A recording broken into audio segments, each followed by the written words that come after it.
नमस्कार। अब तक तो जो रिपोर्ट्स आ रही हैं और जो मैं लगातार आप लोगों को बताता रहा हूं, उससे इतना तो स्पष्ट हो गया होगा कि भारतीय सेनाओं ने गालवान घाटी में जो 15 जून को हुआ, उस दिन अद्भुत पराक्रम दिखाया है। और जो दुनिया की बेस्ट प्रोफेशनल आर्मीज कही जाती हैं, उसमें भारत की सेनाएं क्यों शामिल है, यह भी इससे साबित होता है। और यह भी पुष्ट हुआ कि जो चीनी सैनिक हैं, उनमें मरने वालों की संख्या बहुत ज्यादा है। मतलब कम से कम 2 गुने तो हैं ही हैं। और यह भी साबित हुआ कि जो बार बार कहा जा रहा था कि भारतीय सैनिकों को बंधक बना लिया, बंधक बनाने जैसी कोई बात नहीं थी। उस झगड़े में दोनों तरफ में, और उससे ज्यादा जितने भारतीय सैनिक उधर फंस गए थे, उससे ज्यादा चीनी सैनिक इधर फंसे थे। और जिस पोस्ट की बात की जा रही है, तो चीनी सेना ने जो पोस्ट बना ली थी, उसको भारतीय सैनिकों ने ध्वस्त कर दिया। अब ये सब रिपोर्ट्स आ रही हैं और उस पर और रिपोर्ट्स आ जाए तो मैं विस्तार से फिर उसकी कड़ी एक बार जोड़ लूं, तो फिर और विस्तार से उस पर बात करूंगा। लेकिन 62 की लड़ाई हम भारतीयों के दिमाग में कुछ ज्यादा ही हावी है। इतनी ज्यादा कि हम 67 की लड़ाई जीत गए, उसका हमें ध्यान नहीं रहता। और चीन ने आर्थिक तौर पर जो प्रगति की है, जो तरक्की की है, वो हमारे दिमाग में, मन मस्तिष्क में इतना ज्यादा रहती है कि हमें लगता है कि हम चीन से लड़ पाएंगे या नहीं लड़ पाएंगे। हालांकि अच्छी बात यह है कि अभी जो देश का मनोबल है वो बहुत ऊंचा है। हम बहुत तैयारी के साथ हैं, देश के भीतर भी, देश की सीमाओं पर भी और अंतर्राष्ट्रीय स्तर पर भी। जो तीनों स्तर हैं उस पर हम बहुत तैयारी के साथ हैं। लेकिन हमें गलती नहीं करनी है। हमें एक एक स्टेप बाय स्टेप, चरणबद्ध तरीके से चीन को धीरे धीरे ध्वस्त करना है। और यह भारत ही है जो चीन की विस्तारवादी, साम्राज्यवादी नीतियां, जो हिटलर जैसा जो शी जिनपिंग का व्यवहार है, उसको दुरुस्त कर सकता है। अब ऐसे में जब होता है कि ये सब हम कह रहे हैं, हम आर्थिक लड़ाई लड़ते रहेंगे, लेकिन मान लीजिए कि फिर से झगड़ा बढ़ गया सीमाओं पर, तो क्या हम लड़ने की स्थिति में हैं? और जब हम लड़ने की स्थिति सोचते हैं तो हम कहते हैं कि भाई, दुनिया में दूसरा सबसे बड़ा मिलिट्री बजट अगर किसी का है तो वो चीन का है, $261 बिलियन। हालांकि तीसरा सबसे बड़ा मिलिट्री बजट अभी भारत का है, $71.1 बिलियन। लेकिन कहां 71 बिलियन डॉलर और कहां 261 बिलियन डॉलर। बड़ा फासला है हमारे और चीन के बीच में। जब हम दूसरी चीजों को देखते हैं कि चीन और भारत की क्या स्थिति है, तो उसमें हमको दिखता है कि चाइना दुनिया में तीसरा सबसे ज्यादा एयरक्राफ्ट वाला, जो कहें कि आर्मी है, उसके पास जो एयरफोर्स है, 3210 एयरक्राफ्ट है। भारत के पास चौथा 2123 एयरक्राफ्ट। अगर हम बात करें रेंज की, तो उसके पास भी बहुत ऐसी मिसाइलें हैं जो भारत में मार कर सकती हैं। तो डीआरडीओ ने भी 2 मिसाइल, पृथ्वी 1 और पृथ्वी 2, 150 और 250 किलोमीटर रेंज का ट्रायल कर चुकी है। अगर हम बात करें कि सर्विसेबल एयरपोर्ट कितने हैं, तो 507 चीन के पास हैं, 346 भारत के पास है। भारत में है, जैसे हमने देखा था कि अभी लखनऊ आगरा एक्सप्रेसवे, नोएडा ग्रेटर नोएडा, ये यमुना एक्सप्रेसवे ग्रेटर नोएडा से जो आगरा तक जाता है, उस पे कहीं भी फाइटर लैंड कर सकते हैं। तो ऐसे जो सर्विसेबल एयरपोर्ट हैं, ऐसी जो जगहें हैं, उनकी तुलना हम देखते हैं तो हमें लगता है कि हम चीन के मुकाबले बहुत कमजोर हैं क्या। लेकिन अगर उसको हम थोड़ा ठीक से समझें, संदर्भों के साथ समझें, भारत किसी से लड़ाई नहीं लड़ रहा है। एक भी देश नहीं है जिसके साथ उसका मिलिट्री इंगेजमेंट हो। अब आप कहेंगे कि ये मैं कैसे कह रहा हूं। नेपाल के साथ हो रहे घटनाक्रम को अभी आप भूल जाइए। वो भारत जिस दिन तय कर लेगा, नेपाल को ठीक कर देगा। हालांकि मैं बार बार कहता हूं कि भारत और नेपाल के वो रिश्ते नहीं हैं कि हम उसको ऐसे सार्वजनिक तौर पर कहें कि उसको ठीक कर देंगे। केपी ओली की वजह से ये बोलना पड़ रहा है और ये बोलना पड़ेगा। पाकिस्तान अकेला देश है जिसके साथ, और जो मैंने अभी बताया था ना कि वहां की पंजाब सूबे के स्वास्थ्य मंत्री ने कहा कि अल्लाह ताला ने हमको एक्स्ट्रा टाइम देके बनाया है, इसलिए हम इतने जाहिल हैं। वो समझ नहीं रहे हैं कि उनको कॉलोनी की तरह से चीन इस्तेमाल कर रहा है। उइगर मुसलमानों को 10 लाख उइगर मुसलमानों को डिटेंशन सेंटर में डाला हुआ है। उनके यहां से अभी पाकिस्तान की स्थिति यह है कि सीपीईसी जहां जहां चाइनीज कॉलोनीज बस गई हैं, वो मुस्लिम पाकिस्तानी लड़कियों को उठा ले जा रहे हैं, उनके साथ जबरदस्ती शारीरिक संबंध बनाते हैं, कई को जबरदस्ती लेके चीन चले जाते हैं। ये सब रिपोर्ट्स आ रही हैं। बहुत बहुत ज्यादा वहां चीन के खिलाफ माहौल है। लेकिन क्योंकि सरकारों को रकम चाहिए, सेना को रकम चाहिए, आईएसआई को अपनी सुख सुविधा चाहिए, तो वो सब उस जाहिल मुल्क को दांव पर लगाए हुए हैं। तो मुझे नहीं लगता कि बहुत लंबे समय तक पाकिस्तान का अस्तित्व रहने वाला है दुनिया में। उसकी जो अपनी एक इस्लामिक जिहाद की जो कहें कि उसको बढ़ाने की प्रवृत्ति है, उसकी वजह से भारत में लगातार हमारी सेनाएं जूझती रहती हैं आतंकवाद से। सीमा पर भी वो कभी कभी मतलब जिसको कहें कि हर दूसरे चौथे रोज वो फायरिंग कर देता है, उस तरह की चीजें होती हैं। लेकिन भारत किसी विस्तारवादी नीति का समर्थक नहीं है, इसलिए वो किसी के साथ युद्ध नहीं लड़ रहा है। चीन के साथ ऐसा है क्या? नहीं। चीन, अभी एक रिपोर्ट आई थी तो बड़ी चौंकाने वाली रिपोर्ट है। 16 देशों के साथ चीन की सीमा लगती है और 23 देशों के साथ उसका सीमा विवाद है। अब जैसे भारत ही, चीन कहां, तिब्बत देश के साथ उसकी सीमा लगती है ना, लेकिन तिब्बत पर कब्जा कर लिया है। तो जब हम इस मिलिट्री कंपैरिजन के, मिलिट्री पावर के कंपैरिजन की बात करते हैं, तो उसमें हमें भूल जाते हैं कि भारत की चीन से लड़ाई में भारत को और कहीं नहीं लड़ना है। आपको अगर लग रहा है कि पाकिस्तान और नेपाल कुछ कर लेंगे, तो वो कुछ नहीं, कहीं टिकते नहीं, भारत तय करेगा, वो ठीक हो जाएंगे। वो हमने दिखाया है कि बालाकोट में जाके घुस के हम फाइटर प्लेन से मार के चले आए। लेकिन अब असली जो बात है, जो दुनिया भर की रिपोर्ट कह रही है, उसको ध्यान से आप सुनेंगे तो आपको समझ में आ जाएगा कि भारतीय सेनाएं अभी एज पर हैं। जिन पहाड़ी इलाकों में ये लड़ाई होने वाली है, वहां चाइनीज सैनिक बुरी तरह पिटने वाले हैं। और चूंकि 62 की लड़ाई की हम ध्यान करते हैं, तो 700 चीनी सैनिक मरे थे और हमारे 1000 से ज्यादा सैनिक मरे थे। अक्साई चीन, जो अक्साई भारत है, चला गया। बहुत से इलाके चले गए। धीरे धीरे करके समय समय पर चीन ने कब्जा किया हमारे देश की जमीन पर, उसको वापस लेना है।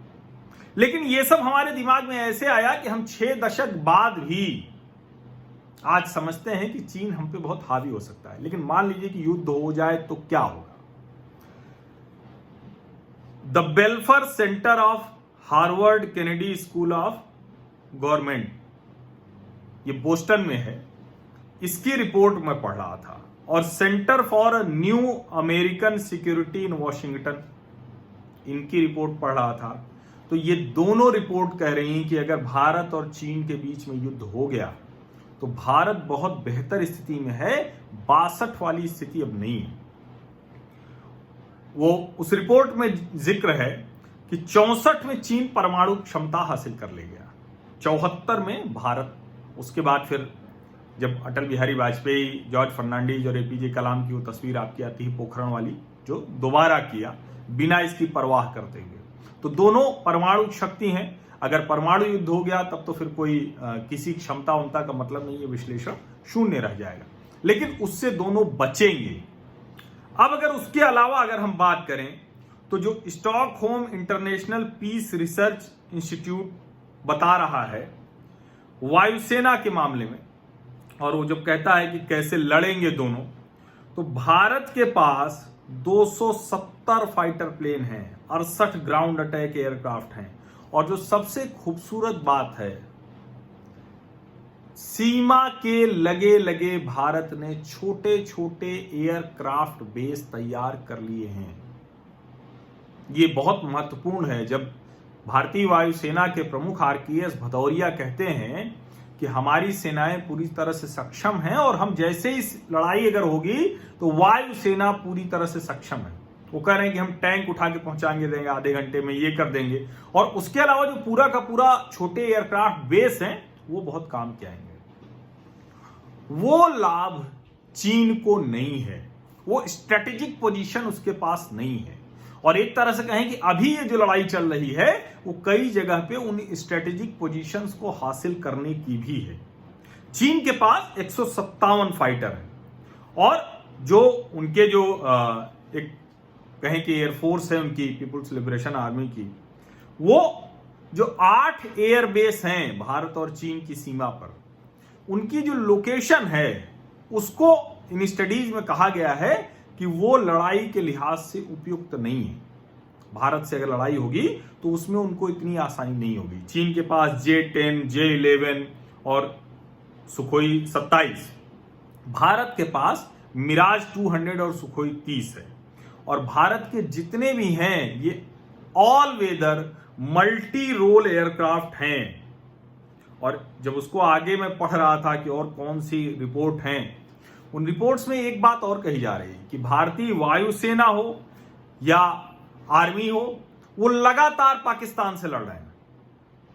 उनकी जो लड़ाई है वो एकदम लगातार दूसरे तरह की चल रही है। उनकी जो ट्रेनिंग है वो बहुत जबरदस्त है, जबकि पीएलए के एयरफोर्स के पूरे जो हैं वो ग्राउंड कमांड पर उनकी निर्भरता बहुत ज्यादा है।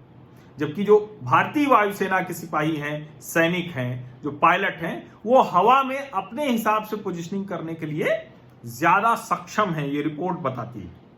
इसी रिपोर्ट में लिखा है कि चीन ने आखिरी जो लड़ाई थी वो लड़ी 1979 में वियतनाम में। और अगर दोनों देशों की बात करें तो हिमालयन क्षेत्र में दोनों देशों की करीब 2.25 लाख के आसपास सेनाएं हैं। दोनों देशों की बहुत बड़ी चुकी आर्मी है। और ये जो बेल्फर स्टडी कह रही है, यूएस इंटेलिजेंस एंड सर्विलेंस की रिपोर्ट कह रही है, ये सब के सब कह रहे हैं कि भारत की क्षमता अब बहुत बेहतर हो गई है। इसमें एक और बात है जो जिसमें कहा गया है, ये रिपोर्ट है 8 अक्टूबर 2019 की, centre for new American society. ये रिपोर्ट कह रही है कि भारत ने सीमा पर जो बुनियादी सुविधाएं हैं वो बहुत दुरुस्त कर ली हैं, बहुत बेहतर कर ली हैं। अगर चीन से लड़ाई हुई तो हम बहुत अच्छी स्थिति में होंगे। और एक रिपोर्ट उसी में से पढ़ रहा था तो बड़ी चौंकाने वाली रिपोर्ट थी। उसमें किसी अमेरिकन जो एयरफोर्स है उसके साथ एक कोई मॉक ड्रिल थी। उस मॉक ड्रिल का हवाला देते हुए लिखा गया था कि मॉक एयरफोर्स वॉर में भारतीय सेना ने, भारतीय वायु सैनिकों ने यूएस को, यूनाइटेड स्टेट्स की एयरफोर्स को मॉक एयरफोर्स वॉर में हरा दिया था।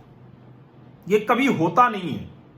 और वो मॉक एयरफोर्स वॉर थी, लेकिन उसने बहुत चौंका दिया था, उसने बहुत हलचल मचा दी थी और भारतीय वायु सैनिकों की वो क्षमता का बड़ा प्रमाण भी था।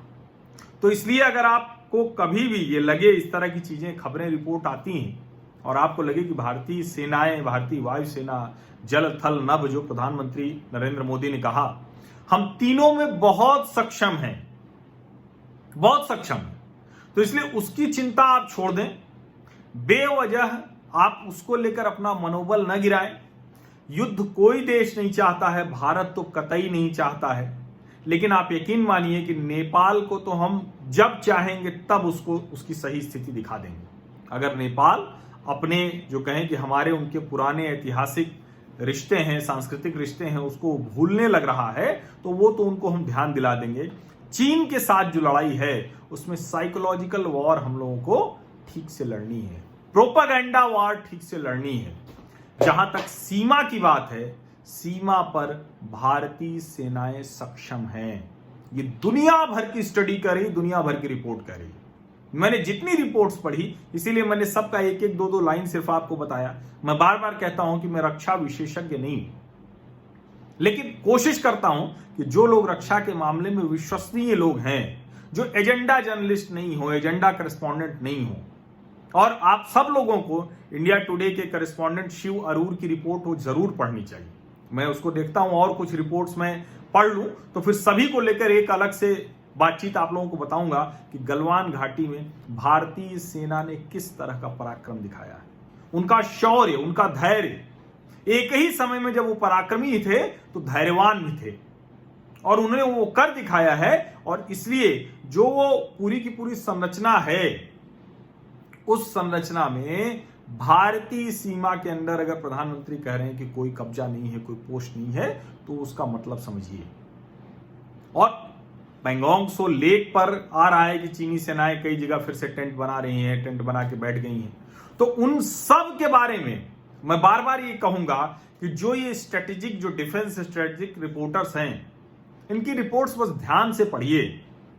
और जो प्रोपेगेंडा रिपोर्टर हैं, जिनकी रिपोर्ट 2013 तक दूसरी तरह से बात करती थी और 2014 के बाद दूसरी तरह से बात करने लगे, जो लोग अजय शुक्ला जैसे जो डिफेंस करेस्पॉन्डेंट हैं, जो पहले कहते थे कि देखिए ये हमारा उनका परसेप्शन लाइन है, क्लेम लाइन है, आज वो कहते हैं कि देखिए एलएसी में भारत की तरफ चीन की सेनाएं घुस आई, झूठ बोलते हैं वो। तो ये इसको थोड़ा ध्यान से समझने की जरूरत है। जो प्रधानमंत्री ने कहा है उसमें कहीं कोई झूठ नहीं है, एकदम सच है वो। और भारत ने 1 इंच जमीन चीन को सौंपी नहीं है। जो जामयांग नामयांग सेरिंग जो लद्दाख के सांसद हैं, उन्होंने जो कहा कि 2014 के बाद से 1 इंच जमीन नहीं गई है, तो वो सच है। रस्साकशी सीमा पर चल रही है। हमें इस साइकोलॉजिकल वॉर में, मनोवैज्ञानिक युद्ध में जरा सा भी कमजोर नहीं होना है। क्योंकि मैं बार बार आपको ये बता रहा हूं कि भारत के मीडिया में चीन का बड़ा निवेश हुआ है। वो कोई मीडिया हाउस खरीदने से नहीं है, वो अलग अलग तरीके से बड़े बड़े पत्रकारों, लोगों को उन्होंने किया है। और हमारी कम्युनिस्ट पार्टी, भारत की कम्युनिस्ट पार्टी जो है वो गजब है। वो तो हमेशा 62 से लेकर आज तक वो चीन के ही साथ है। उन्होंने और कोई चिंता नहीं जताई। वो चिंता जता रहे हैं कि अमेरिका के साथ आप मत दिखिए, उस अलायंस में मत दिखिए। तो इसलिए आप लोग ध्यान से समझिए, ये सब उस प्रोपेगेंडा वॉर का हिस्सा हैं। ये सब युद्ध के समय में भारत को कमजोर करने के लिए कुछ भी कर सकते हैं। इसलिए यह ध्यान देना होगा, हमें उस मनोवैज्ञानिक युद्ध में खुद को मजबूत करना है। सीमा पर भारतीय सेनाएं सक्षम थीं, सक्षम हैं, और अभी जब, अगर ईश्वर न करे, हम नहीं चाहते हैं कि युद्ध हो, लेकिन किसी भी तरह का युद्ध होगा तो इस बार चीनियों को समझ में आ जाएगा। समझ तो उन्हें पहले भी आ गया है, गलवान घाटी में आया, डोकलाम में आया, नॉर्थ सिक्किम में आया, और अभी फिर अगर हुआ तो फिर से आ जाएगा। इसलिए आप उसको लेकर निश्चिंत रहिए। बहुत बहुत धन्यवाद।